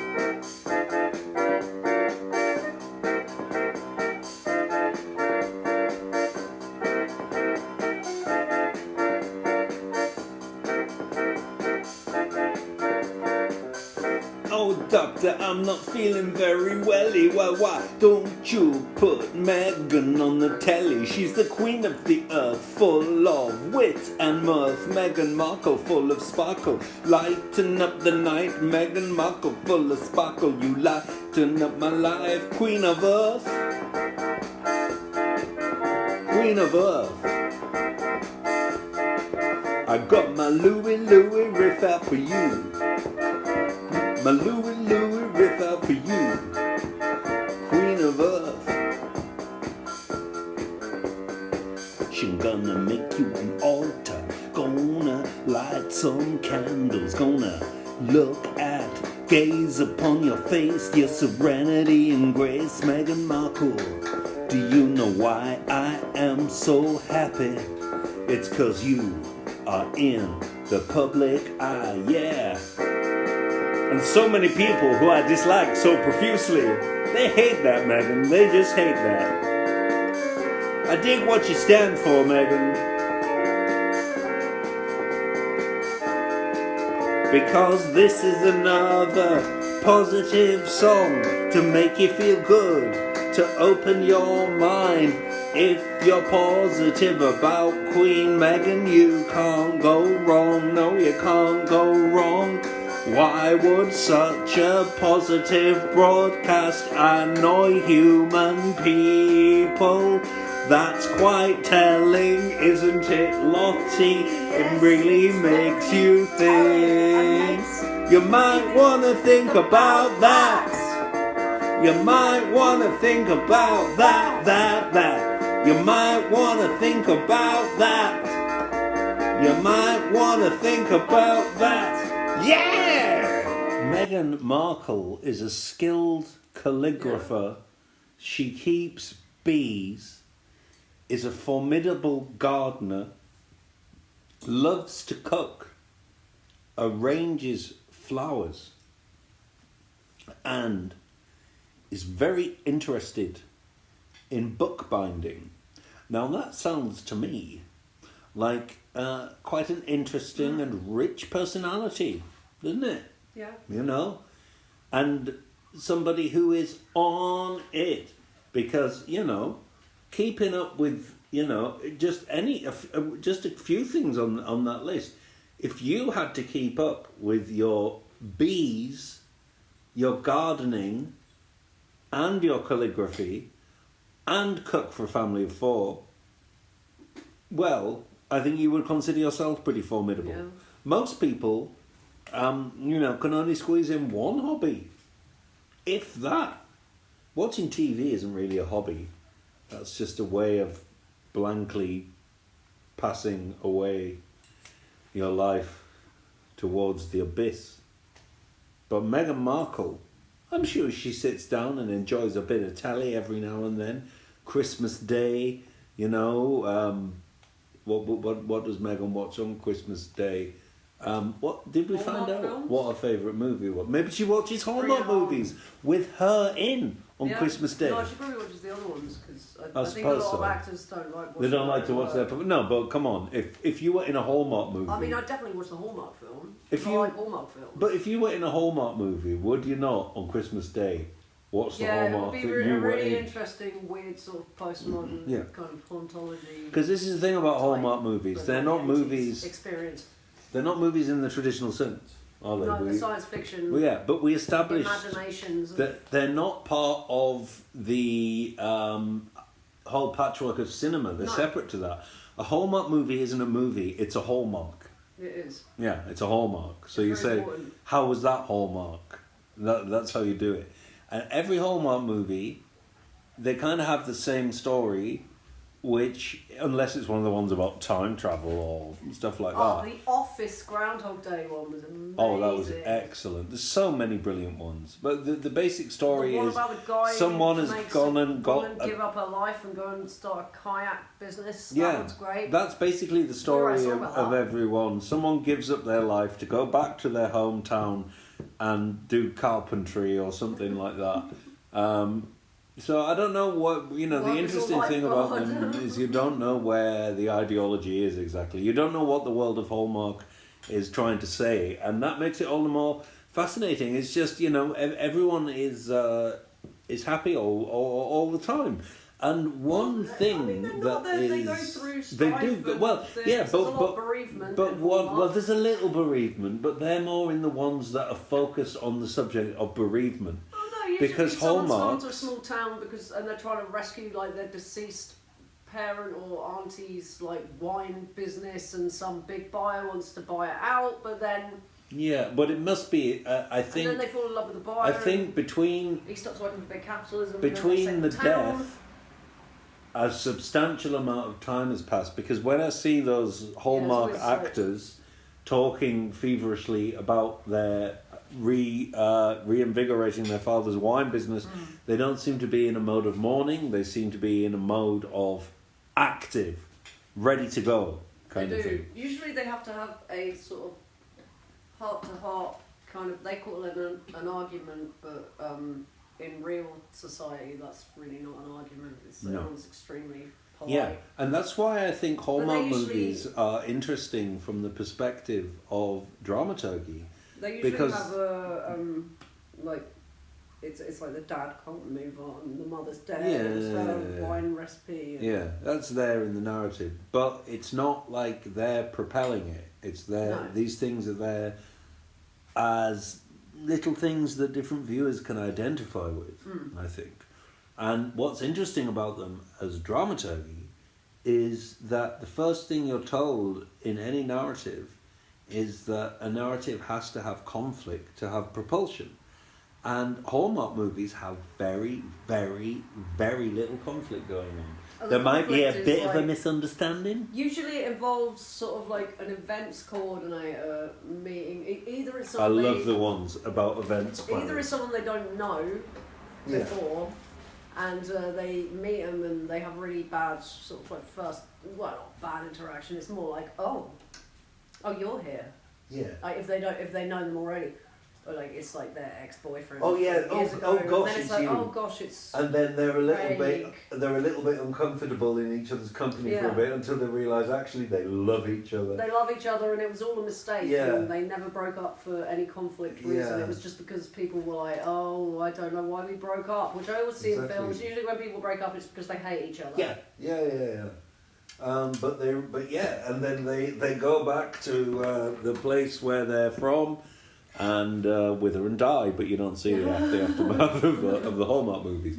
And so they are genuinely fascinating. And if you look at the way that they progressed from the initial business model of the company Hallmark, Hallmark make greetings cards and wrapping paper, things for special occasions. And at some point, I don't know when was the first an early Hallmark was Rainbow Bright and the Star Stealer, which I was really into as a child, and I still am. And my mother... that's a Hallmark production, My mother, Julie, in case she's listening, she had a problem with me watching Rainbow Bright, and because she thought it was an Americanism, but actually it was Japanese, wasn't it? Because if you look at the particular cartoon animation style, it's kind of... so it's a Hallmark production. And it's a Hallmark production.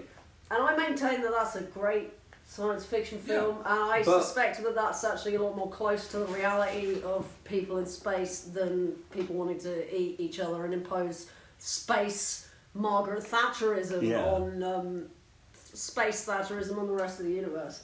But it's probably more like Rainbow Bright.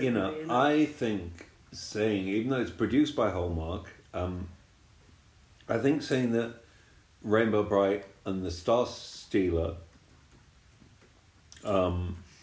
is the first Hallmark movie is... oh wow, it was an American media franchise by Hallmark Cards. I thought it was Japanese. No. Wow, it was a Hallmark franchise. But saying that Rainbow Bright represents the general tone of Hallmark overall is a bit like saying Safe as Milk represents the overall sound of Beefheart. That was me being a journalist for The Quiet Us or somewhere like that. Did you like that? Did you enjoy that? I'm just amazed. You're amazed it's made by Hallmark. The other thing about Rainbow Bright, right, is that as a young, I don't know, I think as a young bisexual, it appealed to me, and I think that there's a reason. Why it's pretty. I mean, it's pretty gay, isn't it? Yeah. I'd say Rainbow Bright is... I would like you to know that in 1985, Hallmark was awarded the National Medal of Art, and I think Hallmark also make Crayola crayons. No. But what I want to know, this Hallmark Wikipedia page is vast. Oh. Goodness me. So when was oh gosh. So yeah, Rainbow Bright was just, Hallmark, as well as their their cards. They run a Malaysian news television network. They own Crayola, Dayspring greeting cards, Hallmark Baby, the Hallmark Channel, Hallmark Gold Crown, Halls, Hallmark Plus, Rainbow Bright, Shirt Tales, Sunrise Greetings, Zoobilly Zoo, and is the property manager of the Crown Centre Commercial Complex and the honour of lithographer Litho Chrome Co. This still does not tell me. Oh, and of course, in the Philippines, singer Richard Tan sang a song about Hallmark cards entitled "No One Throws Away Memories." Well, that's wonderful. And Neil Armstrong apparently sued them. Cheers, Wikipedia. Remember to donate to Wikipedia. I'll be doing that later. Why did Neil Armstrong sue Hallmark? Because they used his name and a quote.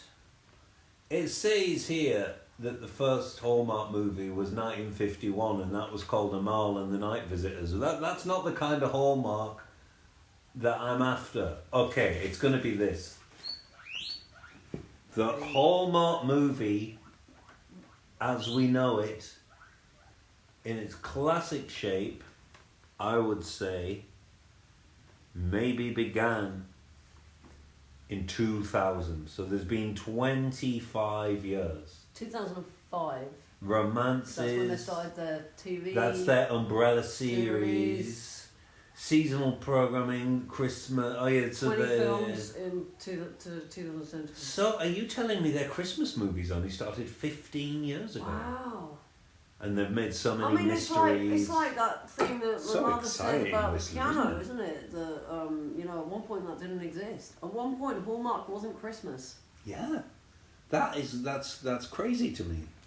Palm trees and Christmas trees and lovely bright green light reflecting off the tops of the Christmas trees caused by that lovely California sunlight. There's Meghan dancing in knee-high boots and a windmill and farm-fresh Christmas trees in Christmassy typography. Now a woman in red comes along and embraces Meghan, and we scan along the Christmas trees. The woman is called Ruth Lane, and she wears an Adidas visor, and Meghan reaches out her hands among the Christmas trees, and together they laugh, and we see a Christmas tree juxtaposed with a palm tree.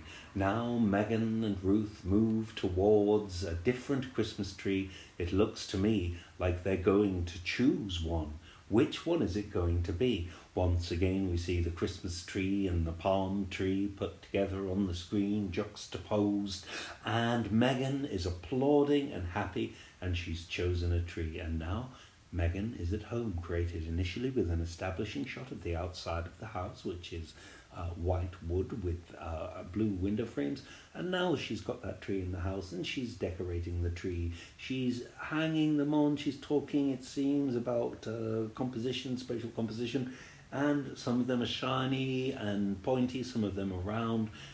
It looks like Meghan maybe has some sort of leaves coated in some kind of hardening material, which really look quite fetching on the tree, and all the little fairy lights are reflecting off them. On Meghan's walls we can see some artwork, botanical in nature, on black backgrounds. And now we're scanning up the completed Christmas tree, and we're doing a lovely transition into some pastries, and now some mugs, and now we're back on the Christmas tree and the title, "With Love from Meghan." Now we're looking at the outside of the house, which is really quite beautifully kept, with plants growing around the door frames. And now we're looking at a clapperboard, and Meghan smiling, Queen Meghan Markle smiling, is talking to the audience and slipping items into little pockets on some numbered fabric advent calendars to put a lovely surprise in every day. The Christmas tree is behind her, a wreath is on the table, and she's writing little notes which is slipping into the pockets, which is rather wonderful, I think. I don't know if the notes themselves are the gifts, or whether there will be a gift inside the packets as well. Oh yes, I see there is. Meghan has just slipped a little gift, beautifully wrapped, into the pocket, and now she's patting it and touching it. It says the names of her children on the top of it. She's smiling very winningly, and now tying a little bow around some imitation berries. Now we're back outside, scanning across the front of the house, and now Meghan wearing, I have to say, she looks very sexy in this, a brown V-neck tank top. And what do you know, Meghan wrote on the blackboard in her kitchen, "'Tis the seasoning." Now she has some kind of food mixer item, and now we see a Polaroid picture of Will Guadara, beautifully besuited and smiling in what looks like a restaurant. Now Meghan back in her kitchen, looking, like I said, really sexy in the brown tank. Oh, she looks great. But I don't quite like the feel of the wool against skin. I don't like that. She can put on really well. But she really looks like a goddess. And now Will and Christina are posing on another Polaroid, and Meghan is talking about how she's going to make cacio e pepe, which she is, and some gougere, which she is about to, she's describing how she's going to do this. She's standing in front of her kitchen work surface and explicating. What can I say? She's explicating. She uses her hands with great elegance, has a lot of light in her eyes. She is getting her baking paper out of the drawer and is putting it on some really lovely silver-coloured baking tin. Would that be like stainless steel, would that be, I suppose, or aluminium? Yeah. I don't know what baking tins are made of. I mean, it's better to get stainless steel because you shouldn't really use Teflon because it can like kill birds and stuff like that. It's a forever chemical, I think. Right. It was a bit. So Meghan hasn't got any of that. Oh, it doesn't look like Meghan doesn't want to kill the birds. No, I mean Teflon's not a good idea. No. Bad idea. It's a really horrible word as well. Teflon. It's not nice. No. No. My terminology for cleaning products starts and ends with chamois leather. Meghan is mixing up the gougere mixture.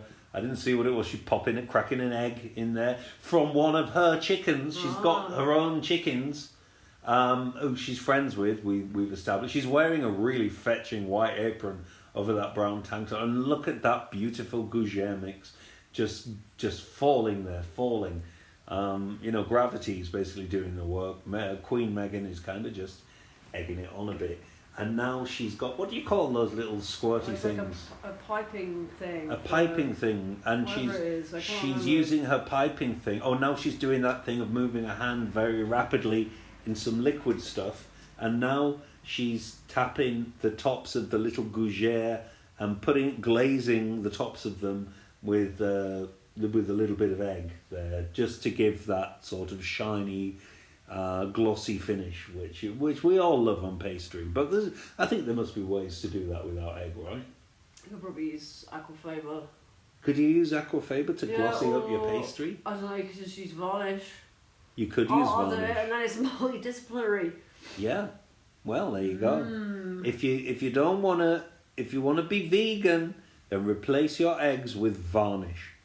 Right, so Meghan's doing a throwback now. She's standing, she's gesticulating, she's telling a story. There's some lovely white flowers on her worktop, which if you look close at that worktop, Lottie, isn't it clean? Yeah, it's a beautifully clean. She keeps her worktop lovely and clean. Oh, now she's making, I know what these were called. These were called something like reindeer something or other, and she makes them with peanut butter and chocolate. She's stirring them now. She's popping the peanut butter in now using a knife, and she's got a little pan thing. That's what those are for. Yeah. I never knew what the little pans were for. The little pans, you get them in when you go out for to a pub. They put the sauce in it or the gravy. Oh right. So was Meghan being innovative there with this use of the little pan? It's just a small sauce. A useful thing for sauces and. So she puts the peanut butter in the little pan and then uses the spoon to scoop it out, for stopping all the usual problems you have with peanut butter. Now she's mixing it all up. It looks great. Melted chocolate, presumably cooking chocolate, peanut butter and flour. Now she's just shaking, just a bit more, just dusting them. That looks really wonderful. Doesn't it remind you of being a kid in Tennessee? So now she's, look, like I said, immediately, what's Queen Meghan doing? She made a mess and is immediately tidying it up. I mean, it's like Blue Peter, but Hallmark, isn't it? Hallmark Blue Peter. It's like Hallmark Blue Peter for a new age with better hair. With really much better hair. Great outfits, great hair, general great attitude. Come in, from Queen of the Earth, Meghan Markle. If you haven't seen her TV show, check it out.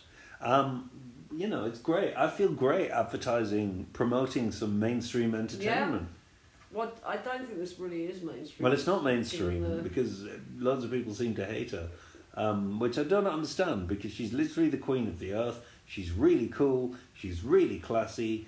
She's really likable. Yeah. She's smart and you know, she's nice to look at, and she's classy. She's like sophisticated. She has a lot of presence. Yeah, you know, this sophistication is a rare thing in our world, and Meghan is sophisticated. She's got it in buckets. As no coward. You know, she's great. Get more into Meghan.